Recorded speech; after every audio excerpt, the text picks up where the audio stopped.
2024 যিসকলৰ চৰকাৰ হয় হ'ব কিন্তু 2031 কংগ্ৰেছ বিজেপি চৰকাৰ নহয় 2031 চৰকাৰ হ'ব ৰাইজৰ দলৰ এই কথা ঘোষণা কৰিছে ৰাইজৰ দলৰ সভাপতি অখিল গগৈয়ে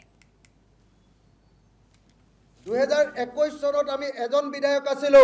জেলৰ পৰা বিধায়ক হৈছিলো এবাৰ 10ৰ পৰা 15 জন বিধায়ক হমেই হম ৰাইজৰ দলৰ 10ৰ পৰা 15 জন বিধায়ক হমেই হম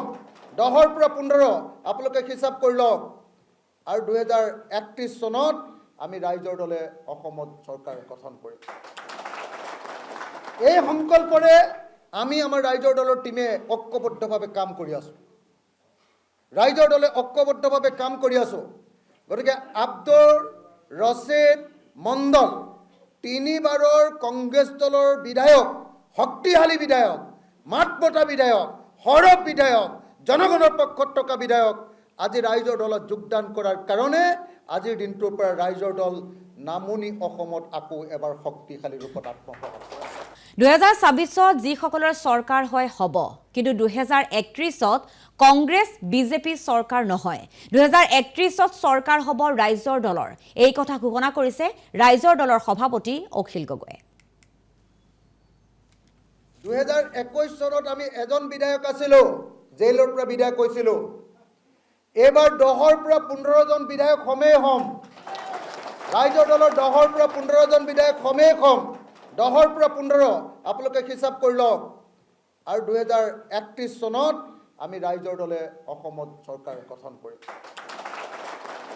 এই সংকল্পৰে আমি আমাৰ ৰাইজৰ দলৰ টিমে ঐক্যবদ্ধভাৱে কাম কৰি আছো ৰাইজৰ দলে ঐক্যবদ্ধভাৱে কাম কৰি আছো গতিকে আব্দুৰ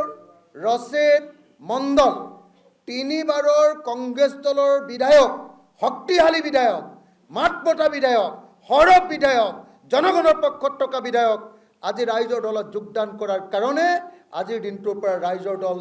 নামনি অসমত আকৌ এবাৰ শক্তিশালী ৰূপত আত্মপ্ৰকাশ কৰে 2024 যিসকলৰ চৰকাৰ হয় হ'ব কিন্তু 2031 কংগ্ৰেছ বিজেপি চৰকাৰ নহয় 2031 চৰকাৰ হ'ব ৰাইজৰ দলৰ এই কথা ঘোষণা কৰিছে ৰাইজৰ দলৰ সভাপতি অখিল গগৈয়ে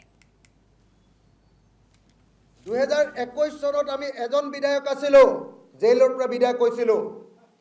এবাৰ 10ৰ পৰা 15 জন বিধায়ক হমেই হম ৰাইজৰ দলৰ 10ৰ পৰা 15 জন বিধায়ক হমেই হম 10ৰ পৰা 15 আপোনালোকে হিচাপ কৰি লওক আৰু 2031 চনত আমি ৰাইজৰ দলে অসমত চৰকাৰ গঠন কৰিম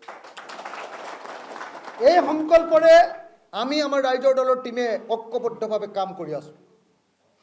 ৰাইজৰ দলে ঐক্যবদ্ধভাৱে কাম কৰি আছো গতিকে আব্দুৰ ৰছিদ মণ্ডল তিনিবাৰৰ কংগ্ৰেছ দলৰ বিধায়ক শক্তিশালী বিধায়ক মাতমতা বিধায়ক সৰব বিধায়ক জনগণৰ পক্ষত থকা বিধায়ক আজি ৰাইজৰ দলত যোগদান কৰাৰ কাৰণে আজিৰ দিনটোৰ পৰা ৰাইজৰ দল নামনি অসমত আকৌ এবাৰ শক্তিশালী ৰূপত আত্মপ্ৰকাশ কৰে